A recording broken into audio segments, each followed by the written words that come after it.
কাজেই কেউ যদি ইসলামী শিক্ষার বিরোধিতা করে সে যেরকম মুরতাদ, কেউ যদি ইসলামী দাওয়াতের বিরোধিতা করে সে যেমন মুরতাদ, কেউ যদি ইসলাহ এবং তাজকিয়ার বিরোধিতা করে সে যেরকম মুরতাদ, কেউ যদি ইসলামী রাজনীতির বিরোধিতা করে সেও মুরতাদ। এই প্রশ্নে কোনো আপোষ নাই, কোনো আপোষ নাই। আওয়ামী লীগ আর আওয়ামী লীগকে দেখা দেখি মাঝে মাঝে বিএনপিও এই কথা বলার চেষ্টা করে যে রাজনীতিতে ধর্মের প্রবেশের কোনো সুযোগ নাই। মনে রাখো, এই কথা যদি তোমরা পরিবর্তন না করো, আগামী দিনে বাংলাদেশ তোমাদের ব্যাপারে একই সিদ্ধান্ত নিবে। মনে রেখো, ইসলামের বিজয়ের এক বাতাস প্রবাহিত হয়েছে। সেই বাতাস ইমারতে ইসলামিয়া কায়েম করেছে। সেই হাওয়ায় দুলতে দুলতে আমেরিকার নেতৃত্বাধীন পশ্চিমা জগৎ পরাজয় মেনে নিয়েছে। সেই বাতাসে দুলতে দুলতে হামাসের কাছে ইসরায়েল নতি স্বীকার করতে বাধ্য হবে। সেই হাওয়া বাংলার মাটিতে লেগেছে। ইনশাআল্লাহ ইসলাম বাংলাদেশের ক্ষমতা দখল করবে।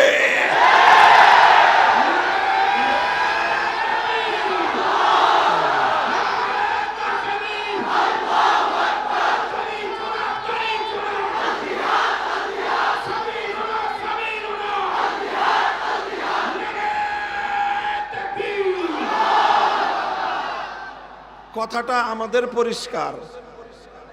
অন্যান্য ধর্মের ব্যাপারে আমার কোনো কথা নাই। আমি যতটুকু তুলনামূলক ধর্মতত্ত্ব নিয়ে পড়াশোনা করেছি, জেনেছি, শুনেছি, অন্য কোনো ধর্ম রাজনৈতিকভাবে বিজয়ী হওয়ার অভিলাষ রাখে না।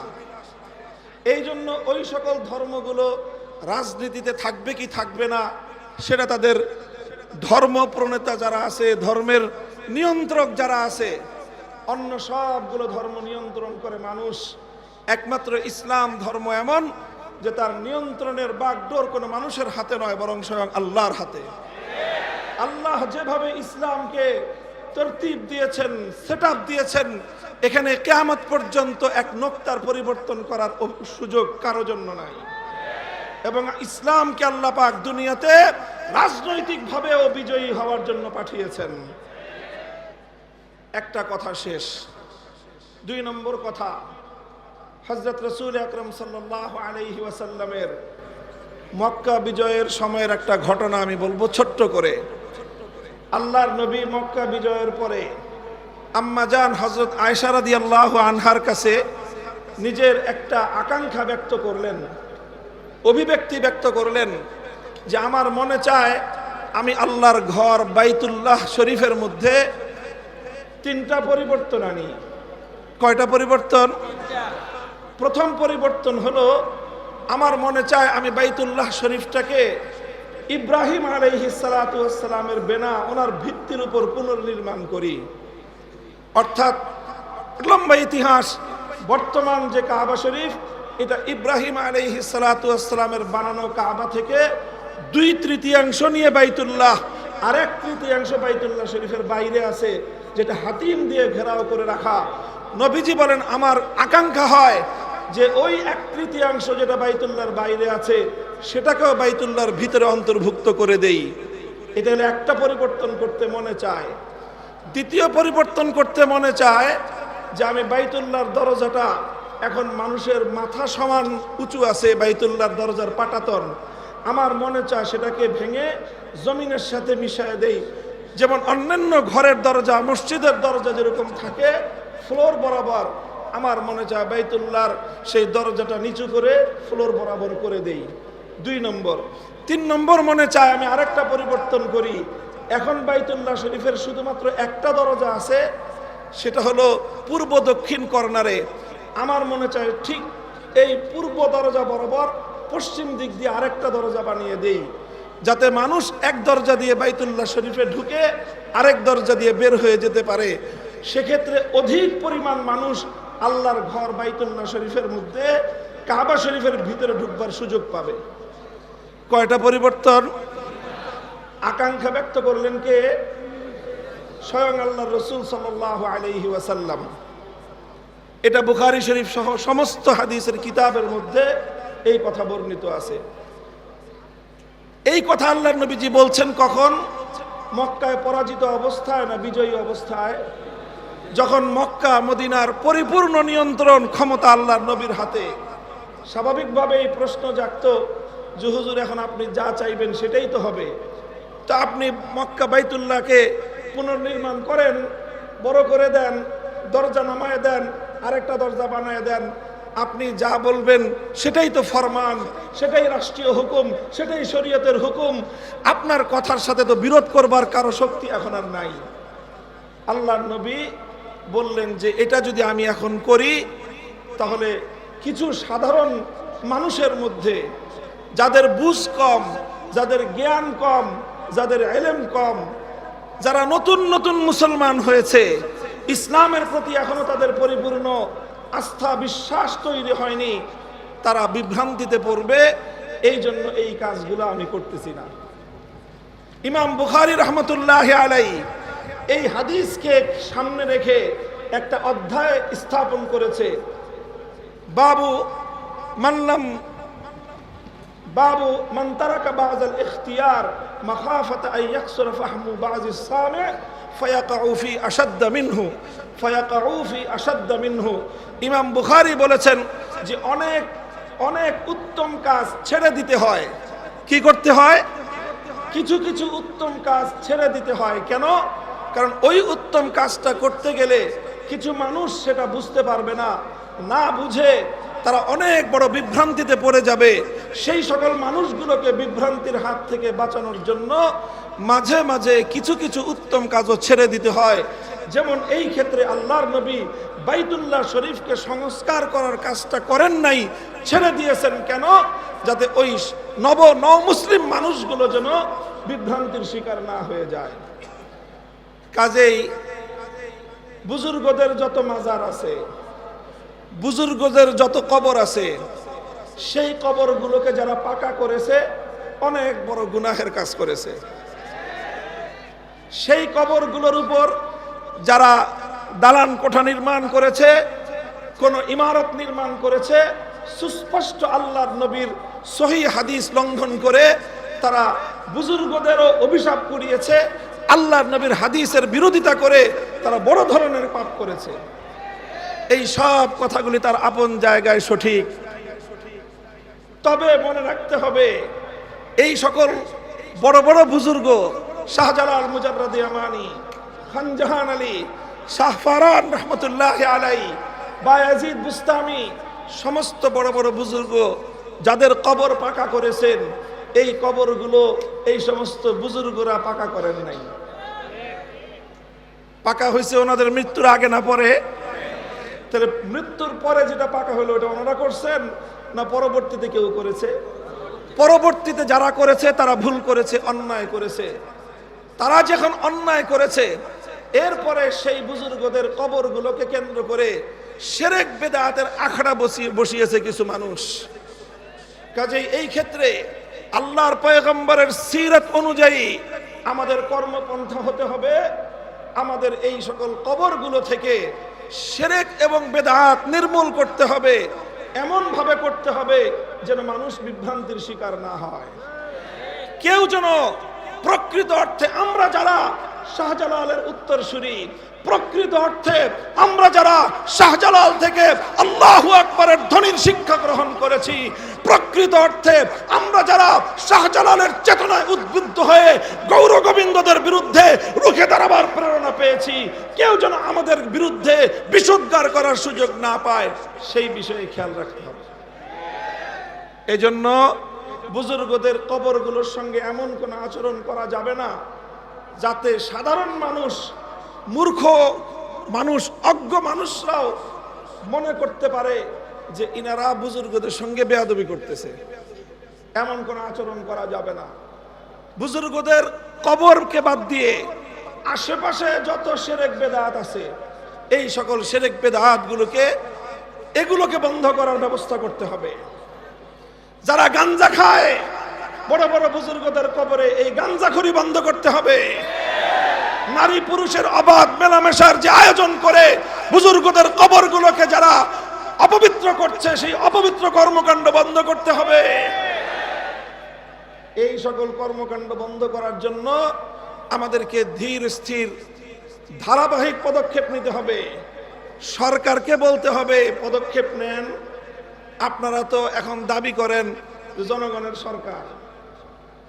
এই দেশের অধিকাংশ ধর্মপ্রাণ মুসলমান সমস্ত বুজুর্গদের কবরকে কেন্দ্র করে সংগঠিত শিরক বিদআতের আখড়াকে তারা পছন্দ করে না। কাজেই এই সকল অপকর্ম বন্ধ করেন, বুজুর্গদের কবরগুলোকে এই নোংরামির হাত থেকে রক্ষা করেন। এই সমস্ত বুজুর্গানে দিন শাহজালাল মুজাররদি আমানি, শাহপরান রহমতুল্লাহ আলাই, খানজাহান আলী রহমতুল্লাহ আলাই, বায়াজিদ বুস্তামি রহমতুল্লাহ আলাই, আমার প্রস্তাব হলো এই সকল কবরগুলো, এই সকল মাজারগুলোকে কেন্দ্র করে যেই অপচক্র, যেই সকল শিরক বিদআতের নোংরামির আখড়া গড়ে উঠেছে, এগুলোকে উপড়ে ফেলে, এগুলোকে উৎখাত করে প্রত্যেকটা মাজারের মধ্যে হাক্কানি মাশায়েখদের খানকাহ কায়েম করা হোক। খালি ভেঙে দিলে হবে না, সাদের আখড়া ভেঙে দিলে কাজ শেষ হবে না। প্রত্যেকটা কবরের সেখানে খানকাহ কায়েম করে হাক্কানি সিলসিলার মাশায়েখদেরকে বসায় রাসূল আকরাম সাল্লাল্লাহু আলাইহি ওয়াসাল্লামের মৌল এক কর্মসূচি তাজকিয়া এবং ইসলাহের কাজ সেখান থেকে শুরু করতে হবে। বায়াত করেন, কাকে কোন মাজারে বসাবেন ঠিক করেন, কাকে কোন মাজারে। শাহজালাল মুজাররদি আমানির মাজারে এমন এক বুজুর্গ দিবেন যিনি শুধু তসবিহ জপে না, শাহজালাল মুজাররদি আমানির মতো গৌর গোবিন্দের বিরুদ্ধে জিহাদেও যেতে পারে। আর বাকিগুলো আপনারা করেন। আমি একটা কথা বলে দিলাম, সেগুলো ইনশাআল্লাহ উলামায়ে কেরাম আমরা এইভাবে কাজ করব। কথা ঠিক? 3 নম্বর কথা আমার, এই সকল জায়গাগুলোতে আমরা ছাড় দিব, অন্যান্য জায়গাগুলোতে ধীর স্থিরে আমরা পদক্ষেপ নিব। আমরা আল্লাহ রাসূল সাল্লাল্লাহু আলাইহি ওয়াসাল্লামের যে কর্মপন্থা ছিল, ধারাবাহিকভাবে ধীরে ধীরে তাদাররুজান মা'আত তাআন্নি, ধীরে ধীরে আমরা এক একটা বিষয়কে পদক্ষেপ গ্রহণ করে বাস্তবায়নের দিকে অগ্রসর হয়ে যাব। শুধু একটা বিষয়ে কোনো নম্রতার সুযোগ আমাদের কাছে নাই, সেটা হলো আমার নবীর ইজ্জত। এখানে কোনো সুযোগ নাই। আল্লাহর কসম খেয়ে বলি, আমার পয়গম্বরের ইজ্জতের উপর আঘাতকারী আমার নবীকে যদি কেউ গালি দেয়, এক মুহূর্তের জন্য আমার পয়গম্বরের ইজ্জতের প্রশ্নে কারো সঙ্গে আপোষ করা যাবে না।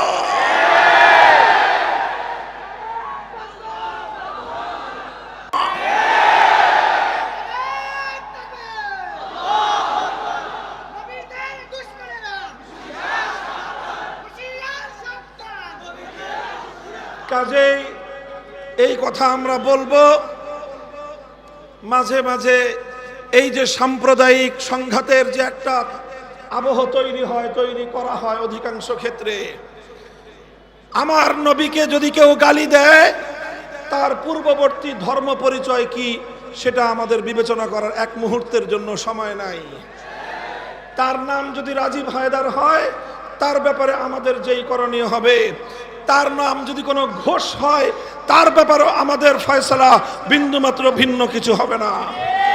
আমার নবীর ইজ্জতের উপর কটাক্ষকারীর একটাই পরিচয়, নবীজির যে দুশমন তার একটাই পরিচয়, নবীজিকে যে গালি দেয় তার একটাই পরিচয়। তার কোনো ধর্ম পরিচয় নাই, তার কোনো রাজনৈতিক পরিচয় নাই, তার কোনো গোষ্ঠীর পরিচয় নাই, তার কোনো বর্ণের পরিচয় নাই, তার কোনো ভাষার পরিচয় নাই।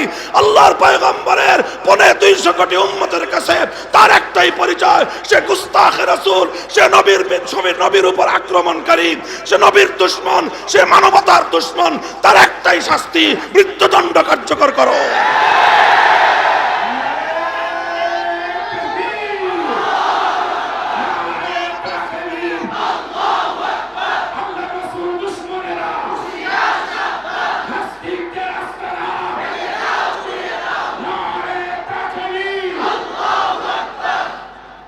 আখেরি কথা আমার, বড় দুঃখ পরিতাপ নিয়ে আজকে কথাটা বলতেছি আমি। আমাদের ওলামায়ে উম্মতকে, আমাদের হেফাজতে ইসলামকে, বাংলাদেশের ইসলামের যে মূল ধারা, এই মূল ধারাকে বিচলিত করার জন্য, বিভক্ত করার জন্য, ঘায়েল করার জন্য এই ফ্যাসিবাদী সরকার যেই ষড়যন্ত্রগুলো করেছে, প্রত্যেকটা ষড়যন্ত্রের স্বরূপ উন্মোচন করে বিচার করতে হবে।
পরিষ্কার কথা, স্পষ্ট কথা। শুধু আওয়ামী লীগ নয়, এই জাতীয় যারাই আছেন, ইসলামকে রাজনৈতিক ভাবে দেখতে আপনাদের পছন্দ হয় না, পয়গাম শুনে রাখেন, বাংলাদেশে আপনাদেরকে আমরা বরদাস্ত করতে পারবো না। নবী আকরাম সাল্লাল্লাহু আলাইহি ওয়াসাল্লামের মাকসাদে বিআসাত, যে উদ্দেশ্যে তিনি নবী হিসেবে দুনিয়াতে আল্লাহর পক্ষ থেকে প্রেরিত হয়েছেন, মৌলিক কয়েকটা উদ্দেশ্যের কথা কোরআনে পাকের মধ্যে আল্লাহ পাক রব্বুল আলামিন আলোচনা করেছেন। তার মধ্যে চারটা উদ্দেশ্যের কথা সূরা বাকারা এবং সূরাতুল জুমআর মধ্যে একটু আংশিক পরিবর্তন সহ, একটু আগপিস সহ, একটা আগপিস সহ চারটা কথা আল্লাহ পাক বলেছেন। বা'আসা ফিল উম্মিয়িনা রাসূলাম মিনহুম ইয়াতলু আলাইহিম আয়াতিহি ওয়া ইউযাক্কিহিম ওয়া ইউআল্লিমুহুমুল কিতাব ওয়াল হিকমা। আমি এই বিষয়ে অধিকাংশ এখানে শ্রোতা যারা, তারা কোরআন এবং হাদিসের ইলম সম্পর্কে কিছুটা খোঁজ খবর রাখেন। এরকম এই জায়গায় এই আয়াতের মধ্যে আল্লাহর নবীর আগমনের কিছু মৌলিক উদ্দেশ্য বর্ণনা করেছেন। আরেকটা আয়াত আমি তেলাওয়াত করেছি আমার খুতবার মধ্যে, এই আয়াতটাও কোরআনে পাকের কাছাকাছি শব্দে একাধিক জায়গায় এসেছে। সূরাতুস সফেও এসেছে, সূরা আলে ইমরানে এসেছে। সেটা হলো রাসূল আকরাম সাল্লাল্লাহু আলাইহি ওয়াসাল্লামের আগমনের যে উদ্দেশ্যটা নিয়ে আজকের এই পৃথিবীতে নতুন জাহেলিয়াতের সাথে আমাদের মূল ইখতিলাফ এবং মতবিরোধ। বিশেষ করে আমি একটা কথা তো পরিষ্কার বলি, এই যে আওয়ামী লীগ, শেখ হাসিনা এবং শেখ পরিবার, তাদের সাথে তাদের অনেক ভালো গুণাগুণ আমাদের সামনে বিভিন্ন সময় প্রকাশ পেয়েছে, কিন্তু মূল যেই জায়গাটায় তাদের সাথে আমাদের বিরোধ ছিল, সেটা রাসূল সাল্লাল্লাহু আলাইহি ওয়াসাল্লামের আগমনের যে মৌলিক উদ্দেশ্য সমূহ, তার মধ্যে গুরুত্বপূর্ণ একটা পয়েন্ট, গুরুত্বপূর্ণ একটা বিষয়।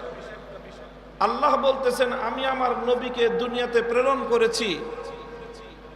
বা'আসাফিল হুয়াল্লাযী আরসালা রাসূলাহু বিল হুদা ওয়া দীনিল হক, সত্য ধর্ম, সত্য দ্বীন এবং হেদায়েত দিয়ে আল্লাহ পাক তার নবীকে পাঠিয়েছেন। কেন? লিইয়ুযহিরাহু আলাদ-দীনি কুল্লিহি, যেন আল্লাহর নবী আল্লাহর দ্বীনকে দুনিয়ার বাকি সকল মতামতের উপর, সকল মতাদর্শের উপর, সকল আদর্শের উপর যেন আল্লাহর দ্বীনকে বিজয়ী করতে পারেন। দ্বীনকে বিজয়ী করা আমাদের নবীর আগমনের একটা মৌলিক উদ্দেশ্য। নবীজির জিন্দেগির মৌলিক একটা কর্মসূচি হলো আল্লাহর দ্বীনকে বিজয়ী করা। এই জন্য আজকে আওয়ামী লীগের এই দুর্দশা দেখে এই কথা আমি বলতেছি তা না। আগামী দিন কোনোভাবে যদি আগামী কোনো সময় তওবা করে এই জাতির হাতে পায়ে ধরে মাপ চেয়ে যদি আবার রাজনীতিতে পুনর্বাসিত হওয়ার সুযোগ পান, তাহলে এই তওবাটা বিশেষভাবে আপনারা করে আসবেন।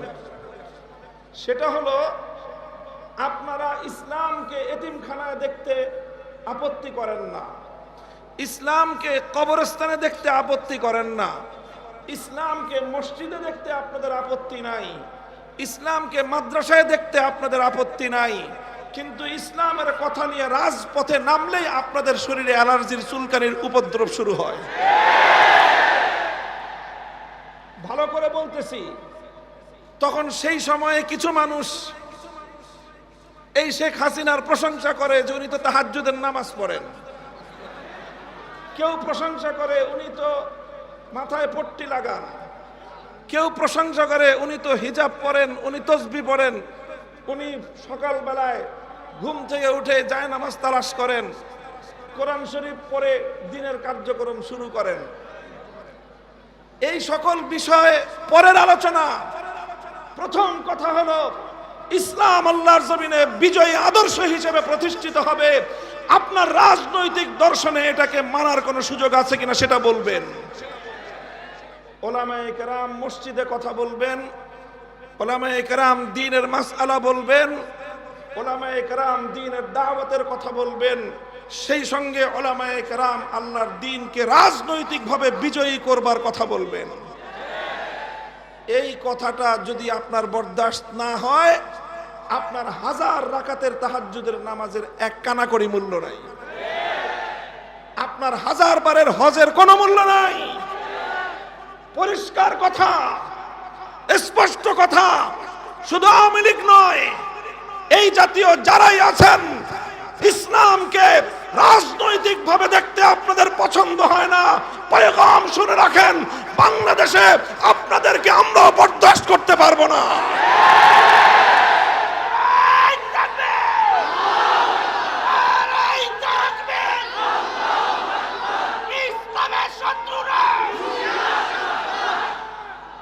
আমরা আমাদের মধ্যে কর্মবন্টন আছে, আলেম ওলামাদের মধ্যে। কেউ তালিমের কাজ করবে, শিক্ষকতার কাজ, এলেম শিখাবে। কেউ দাওয়াত এবং তাবলীগের কাজ করবে। কেউ তাজকিয়া এবং ইসলাহের কাজ করবে। আর কারো জিন্দগির মূল কাজ হবে ইসলামকে রাজনৈতিকভাবে বিজয়ী করা।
এই সরকার আল্লামা আহমদ শফীকে হত্যা করেছে।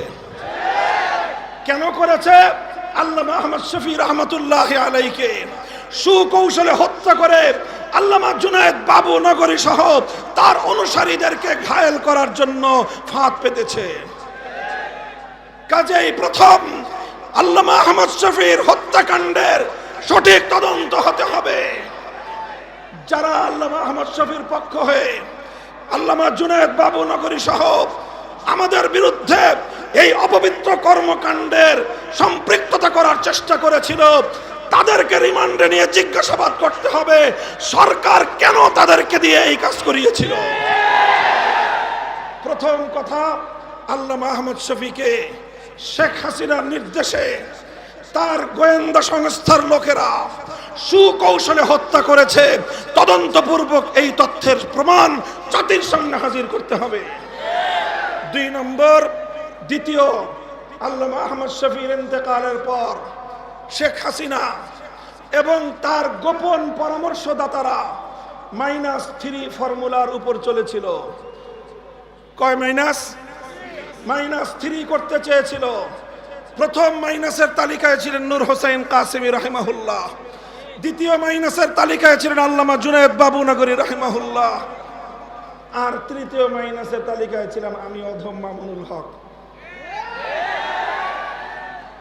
তারা আল্লামা নূর হোসেন কাসেমিকে ষড়যন্ত্রমূলকভাবে হাসপাতালে গিয়ে গোয়েন্দা সংস্থার লোকেরা হাসপাতালকে ব্ল্যাকমেইল করে, কবজা করে, নিয়ন্ত্রণ করে, কোন প্রাণঘাতী ঔষধ প্রয়োগ করে নূর হোসেন কাসেমিকে তারা হত্যা করেছে। সেই হত্যাকাণ্ডের সঠিক তদন্ত এবং বিচার করতে হবে। এরপরে তারা আল্লামা জুনায়েদ বাবু নগরীর বিরুদ্ধেও একই কৌশল গ্রহণ করেছে এবং আল্লামা জুনায়েদ বাবু নগরীকেও তারা হত্যা করেছে। এই 3 হত্যাকাণ্ডের যথাযথ তদন্ত এবং তার জন্য দায়ীদেরকে জাতির সামনে চিহ্নিত করে মুখোশ উন্মোচন করে বিচার করতে হবে। আর এরপরে আমাকে একটা করুণা করেছে যে ওর বয়স কম, বেঁচে থাকুক কিছুদিন। আমাদের 3 মুরব্বীরে মারছে, আল্লাহ জানে ওদের মধ্যে কেউ হয়তো আমার প্রতি তার একটু দয়া হয়েছে যে ও বেঁচে থাকুক, কিন্তু এমন ভাবে বেঁচে থাকুক যেন এদেশের মানুষের কাছে ও মুখ দেখাতে না পারে। আমাকে জনগণ থেকে বিচ্ছিন্ন করার পায়তারা চালিয়েছিল। আমি পরিষ্কার ভাষায় বলি, 2021 সালের 3রা এপ্রিলের পর আমার বিরুদ্ধে যারা যারা কথা বলেছে, যেই রূপেই বলে থাকুক, যেই আকৃতিতেই বলে থাকুক, তারা সব উপরোক্ত 3 হত্যাকাণ্ড সহ আমার বিরুদ্ধে ষড়যন্ত্রের সঙ্গে জড়িত ছিল। ব্যাপারটাকে কেউ আমার ব্যক্তিগত বিষয় হিসেবে বিবেচনা করবেন না। আমি ছিলাম 3 জনের একজন, আহাদুস সালাসা। আমি ছিলাম 3 জনের একজন। আমার 2 পূর্বসূরীকে হত্যা করেছে। আমার আল্লামা আহমদ শফীকে তারা হত্যা করে আমি যেন এদেশের ধর্মপ্রাণ মুসলমানদেরকে নিয়ে এই ষড়যন্ত্রের বিরুদ্ধে রুখে দাঁড়াতে না পারি, এজন্য আমার বিরুদ্ধে এমন ষড়যন্ত্রের বীজ তারা বুনেছিল, এমন ষড়যন্ত্রের চাল তারা বিছিয়েছিল যেন ভবিষ্যতে আর কোনোদিন কেউ মামুনুল হক হওয়ার স্বপ্ন না দেখে। মুহতারাম হাজিরিন, আমার কথা আর বেশি কিছু নয়। এই 4টা ঘটনা একই সূত্রে গাথা। আলেম সমাজকে বলবো, সরল হওয়া ভালো, এত সরল হওয়া ভালো না। আলেমদেরকে বলবো, সরল হওয়া ভালো, এত সরল হওয়া ভালো না। যারা সেদিন আল্লামা আহমদ শফীকে হত্যা করে তার হত্যাকাণ্ডের দায় তার জীবনের প্রধান সহকর্মী আল্লামা জুনায়েদ বাবু নগরী সহ উলামায়ে ইসলামের উপর, হেফাজতে ইসলামের নেতৃবৃন্দের উপর চাপিয়ে দেওয়ার চেষ্টা করেছিল, তারা বাংলাদেশ থেকে ইসলামের শেকড় সহ উপড়ে ফেলবার পায়তারা করেছিল। কাজেই এগুলো সুন্দরভাবে, এগুলো যথাযথ তদন্ত, এর স্বরূপ উন্মোচন এবং এর সঠিক বিচার এই জাতি প্রত্যাশা করে। কথা বলেন ঠিক না বেঠিক? ইনশাআল্লাহ আমরা ঐক্যবদ্ধ আছি। আমাদের সভাপতি সাহেব আমার জন্য মন্ত্রিত্বের কথা বলেছেন। মন্ত্রিত্ব সাময়িক বিষয়, মন্ত্রিত্ব সাময়িক বিষয়। আমাদের হাফিজ জি হুজুর মন্ত্রিত্ব করেন নাই, আমাদের শেখুল হাদিস আল্লামা আজিজুল হক মন্ত্রিত্ব করেন নাই, আমাদের মুফতি আমিনী রহমতুল্লাহ আলাইহিও মন্ত্রিত্ব করেন নাই, স্যার সৈয়দ ফজলুল করিম পীর সাহেব চরমনাই রাহিমাহুল্লাহ মন্ত্রিত্ব করেন নাই, আল্লামা আহমদ শফি মন্ত্রিত্ব করেন নাই, আল্লামা জুনায়েদ বাবু নগরী মন্ত্রিত্ব করেন নাই। আমাদেরও প্রয়োজন না পড়লে মন্ত্রিত্ব করার খাহেশ নাই। তবে একটা খাহেশ আছে, একটা চিন্তা আছে, বাংলাদেশে বোনাস হায়াতটা আমি পাইছি। আমার বেঁচে থাকাটা এখন বোনাস। যদিও বয়স আমার খুব বেশি না, 51 বছর মাত্র শেষ হয়েছে, সেই হিসাবে আমার বয়স স্বাভাবিক হায়াত অনুযায়ী তো বোনাস বলার কথা না। যেই ষড়যন্ত্রের জাল ভেদ করে আল্লাহ পাক আমাকে আমাদের পূর্ববর্তী আকাবের সালাসার পরে আল্লাহ আমাকে হায়াতে রেখেছেন, এটা আল্লাহ পাকের বিশেষ কুদরত। আমাকে চেষ্টা করেছিল তারা জনবিচ্ছিন্ন করার, আল্লাহ পাক রব্বুল আলামিন মানুষের অন্তরের মধ্যে আমার প্রতি মহব্বত এবং ভালোবাসা বৃদ্ধি করে দিয়েছেন। এটা আমার কোনো কারামত নয়, এটা আল্লামা আহমদ শফির কারামত, এটা আল্লামা জুনায়েদ বাবু নগরীর কারামত, এটা আল্লামা নূর হোসেন কাসিমের কারামত। তাদের এই হত্যাকাণ্ডের কথাটুকু জাতির সামনে তুলে ধরার জন্যই হয়তো আল্লাহ আমাকে বাঁচিয়ে রেখেছেন। পরিষ্কার বলতে চাই, পরিষ্কার বলতে চাই, জালিম ফ্যাসিবাদী স্বৈরাচারী হাসিনার আমলেও হকের মূল কথার ক্ষেত্রে আপোষ করার চিন্তা করি নাই। ভালো ভালো বুঝাইছিলাম, মরা বাপের মূর্তি বানায়েন না, ভালো হবে না। মানুষটা মারা গেছে এবং তাকে আমরা মুসলমানই মনে করি, কাজেই তার মূর্তি বানায় আল্লাহর সামনে তাকে লজ্জিত করেন না, জনগণের সামনে তাকে অপমান করার ব্যবস্থা করেন না। কথাটা ভালো লাগলো না আমাদের। আমার বিরুদ্ধে তিনি ক্ষিপ্ত হলেন, জাতীয় সংসদে তিনি আমার বিরুদ্ধে কথা বললেন, তার গোটা রাষ্ট্রযন্ত্রকে আমার বিরুদ্ধে লেলিয়ে দিলেন। ডিজিএফআই, এনএসআই সহ প্রত্যেকটা গোয়েন্দা সংস্থা যাদের কাজ ছিল রাষ্ট্রের নিরাপত্তা নিশ্চিত করা, সব কাজ বাদ দিয়ে তারা আমাদের আলেম সমাজকে জাতির সামনে হেয় প্রতিপন্ন করার জন্য তারা মাঠে নেমে নামলো। খালি কাদের কাদেরকে বরখাস্ত করতেছেন দেখতেছি আমরা। আমাদের ওই নাটকের সময় কারা কারা ছিল অনেকের চেহারা আমার মনে আছে। কারা কারা আদালতে আমাকে উঠানোর সময় আমার আইনজীবীকে পর্যন্ত হুমকি দিয়ে আদালতের কাঠগড়ে আসতে দেন নাই, চেহারাগুলো আমার মনে আছে। আদালতে থাকবে বিচারক আর আইনজীবীরা। আমাকে আদালতে উঠানোর সময় সশস্ত্র বাহিনীর সদস্য সেখানে উপস্থিত কেন ছিল, প্রশ্নটা আজকে করলাম না, প্রয়োজন হলে ভবিষ্যতে করব। মনে রাখবেন, মনে রাখবেন, আলেম সমাজকে জাতির কাছ থেকে বিচ্ছিন্ন আপনারা করতে পারবেন না। কারণ উলামায়ে কেরাম আল্লাহর জন্য কাজ করেন, আল্লাহর দ্বীনের জন্য কাজ করেন, হকের ঝান্ডা সমুন্নত করার জন্য কাজ করেন। জীবনের পরোয়া করার সময় নাই। বলে দিয়েই আবারও বলছি, হিন্দু ধর্মাবলম্বীরা তারা তাদের মন্দিরে মূর্তি কয়টা বানাবে সেটা নিয়ে আমাদের মাথা ব্যথা নাই। হ্যাঁ, একটা আফসোস আছে যে তারা সঠিক ধর্ম পেল না, ইসলাম ধর্ম গ্রহণ না করে জাহান্নামের পথে তারা চলতেছে, মনে ব্যথা আছে। কিন্তু তাদের মূর্তি নিয়ে আমাদের মাথা ব্যথা নাই। কিন্তু মুসলমানদের কোন জাতীয় স্থাপনায় রাষ্ট্রীয় সম্পদ ব্যয় করে মূর্তি বানাবেন, আমরা মুখে আঙ্গুল দিয়ে চুষবো। ফ্যাসিস্ট হাসিনার আমলেও হয় নাই, ভবিষ্যতেও হবে না। বাংলাদেশে নতুন করে আর কোনদিন ভাস্কর্যের নামে মূর্তি সংস্কৃতি বাস্তবায়ন করতে দেব না। প্রস্তুত থাকবেন তো ইনশাআল্লাহ? হাম পাসবানে মিল্লাতে ইসলামিয়া, আমাদের কাজ হলো ইসলাম ধর্মের পাহারাদারি করা। হাফিজ হুজুর বলতেন, যে তোমরা রাষ্ট্র চালাইতেছো, চালাও, ওটা নিয়ে কারাকারি করার খুব আগ্রহ আমাদের নাই। আমাদের জায়গাগুলোকে কাজ করার জন্য নির্বিঘ্ন পরিবেশ তোমরা রাখবা। আমাদের কোনো কাজের ব্যাপারে নাক গলাতে আসবাসে নাক আমরা কেটে ফেলবো। আমার আগামী প্রজন্মের কোন সন্তানকে নাস্তিক্যবাদে দীক্ষিত করবার কোনো পায়তারা বরদাস্ত আমরা করব না। এই বিষয়গুলোকে বাদ দিতে হবে। আগামী প্রজন্ম যেন ইসলামের নবী মুহাম্মদ আরবি সাল্লাল্লাহু আলাইহি ওয়াসাল্লামের সিরাত এবং তার জীবন সম্পর্কে যেন জানতে পারে। এই ধরনের শিক্ষা কারিকুলাম এবং শিক্ষা সিলেবাস জাতীয় শিক্ষা ব্যবস্থায় অন্তর্ভুক্ত করতে হবে।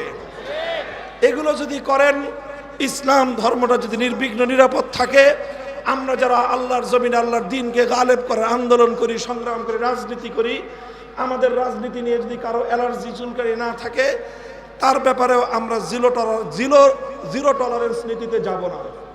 কিন্তু যে আমার জমিনে ইসলামের নামে আল্লাহর জমিনে আল্লাহর দ্বীনকে বিজয়ী করবার রাজনীতির উপর আঙ্গুল তুলতে চাবে, সে আঙ্গুল আমরা ভেঙে ফেলবো। কথা পরিষ্কার।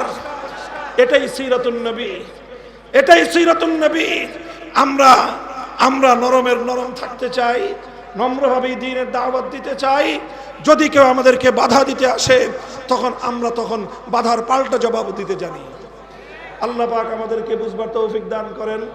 সিরাতুন নবীর সোনালী আদর্শ মোতাবেক আল্লাহ সমাজ গঠন করার তৌফিক আমাদেরকে দান করেন।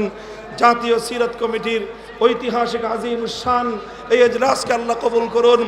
ওলামায়ে ইসলাম এবং ওলামায়ে হকের মধ্যে ঐক্যের যে অভূতপূর্ব একটি সম্ভাবনা তৈরি হয়েছে, আজও তার প্রদর্শনী হয়েছে।